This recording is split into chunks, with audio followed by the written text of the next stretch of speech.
Welcome, everyone, to the Puck Drops here and another episode of the suspended season National Hockey League simulator, basically. Don't really have a name for this series specifically, but welcome, everybody. I know it's been 9 days so far. This is episode 9 of the league as we go through a suspended season so far. League has not been playing, but there have been cancellations on all statewide functions and all communities and all such. So just hold tight, stay in your households and with your loved ones, and just do the right thing and stay safe and take care of yourself, and you'll be good. So obviously, we're praying for all of those who are affected, however. But the season still goes on in this simulator. And as you see, we are turning around mostly 75 to 74 to 75, even some 76 of games played by most teams in the NHL, including the team I'm wearing a hat of, the Colorado Avalanche, who make a significant step that we'll talk about later on in this video. So let's jump right into it. In the Eastern Conference, the Boston Bruins with 110 points. We have to do scores first. Excuse me. I apologize for that. The Islanders beat the Devils 4-3 in regulation. The game-winning goal, scored by Jordan Eberle.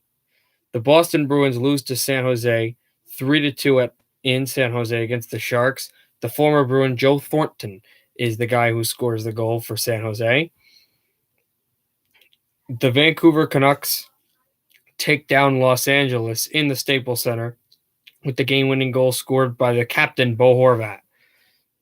The Vegas Golden Knights blank out the Detroit Red Wings 5-0, and the game-winning goal there is scored by Max Pacioretty.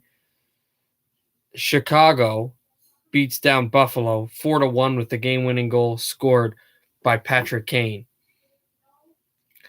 The Florida Panthers battle the Blues to the ground, wrestle them through, and win 5-3 with a game-winning goal scored by Jonathan Huberdeau.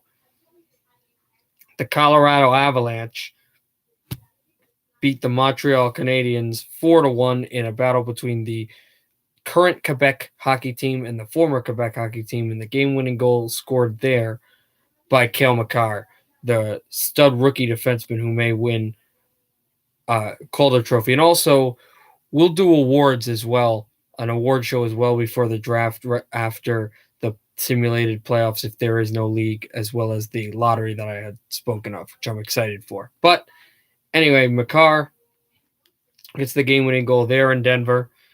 The Columbus Blue Jackets go to Toronto and win 3-2 in a building where they had previously this year won off a Nyquist overtime goal.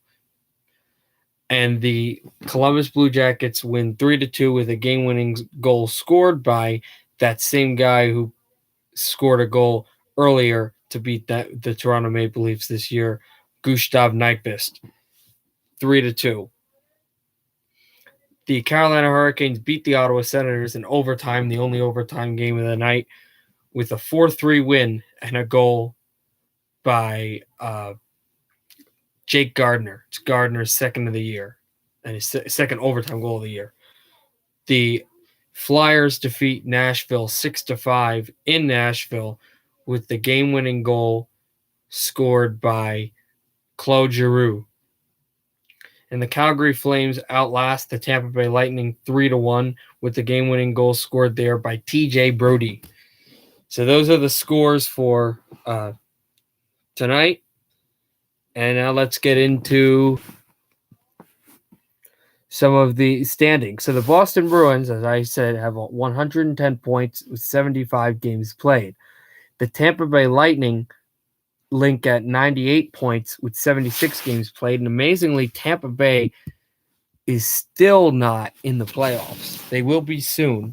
They are on the verge, but they're still not in the playoffs, and also have the most games played by any team in the Eastern Conference, and are tied. They're tied with the Edmonton Oilers for most games played in the National Hockey League, but most in the East for Tampa. The Florida Panthers are 10 points behind their state rivals with 88 points in 75 games played, one game in hand on the Bolts. The Toronto Maple Leafs have a game in hand on Florida, but are 4 points behind with 84 points in 74 games played. The Canadiens are 9 points behind them with 75 points in 75 games played. The Buffalo Sabres, who are hanging on to a thread in playoff contention but are not eliminated yet, have 73 points in 75 games played. The Ottawa Senators, who have been eliminated, have 65 points in 75 games played.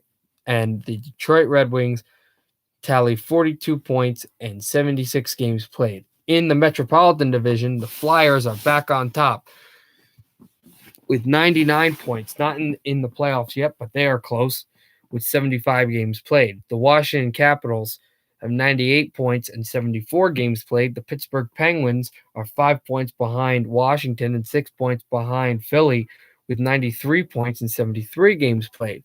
The New York Islanders collect 88 points and stay at the first wildcard spot while playing 74 games. The Carolina Hurricanes jump up to the second wildcard spot with 87 points and have played 72 games. They have the most games at hand in the NHL. Dropping down to the sixth spot in the Metropolitan Division and outside of the playoffs, looking in, are the New York Rangers with 86 points and 74 games played. The Columbus Blue Jackets finally break their slump and get 2 points with 85 on the year and 74 games played for the Jackets. And the New Jersey Devils are hanging on to the thinnest of threads, still in the playoff picture with 72 points and 74 games played. In the Western Conference, in the Central Division, I forgot to go over one thing that did happen in the Atlantic Division. Although there was no playoff spots due to a tiebreaker, the Boston Bruins have won the Atlantic Division. It's your first division winner, and it's the Boston Bruins, and they are dangerously close to clinching the Eastern Conference and also the President's Trophy. It's going really fast for the Bruins, but they've already clinched a playoff spot a few days ago, and now they have clinched the Atlantic Division. They're Atlantic Division champs. Funny, too, because no one else in the Eastern Conference has clinched a playoff spot, but the Bruins have already won the division. That's how dominant they were. Few pundits were comparing the Bruins to the Lightning. I think they're vastly different in the way they play and the way they even gather points, but I understand the comparisons, and the Bruins are destroying teams left and right and gathering points left and right as well. Obviously, we'll see what happens in the playoffs. Central Division, as I said, the St. Louis Blues gather 100 points and have played 75 games despite losing to the Panthers today. The Colorado Avalanche finally get to 98 points with 75 games played there. The Dallas Stars are 12 points behind them and 14 points behind the Blues with 86 points and 73 games played. The Minnesota Wild stay at the second wildcard spot with 83 points and 75 games played. The Jets are locked in at 82 points and 74 games played. And the Nashville Predators lock in at 82 points and 73 games played. And the Chicago Blackhawks look in at 77 points and 75 games played. And the Colorado Avalanche, hence the wearing of the hat, have clinched a playoff spot. The Avs are the second team in the Western Conference and the third team in the NHL to clinch a playoff position, which makes it now only a 6-team field in the rabid Western Conference. In the Pacific Division, the Vegas Golden Knights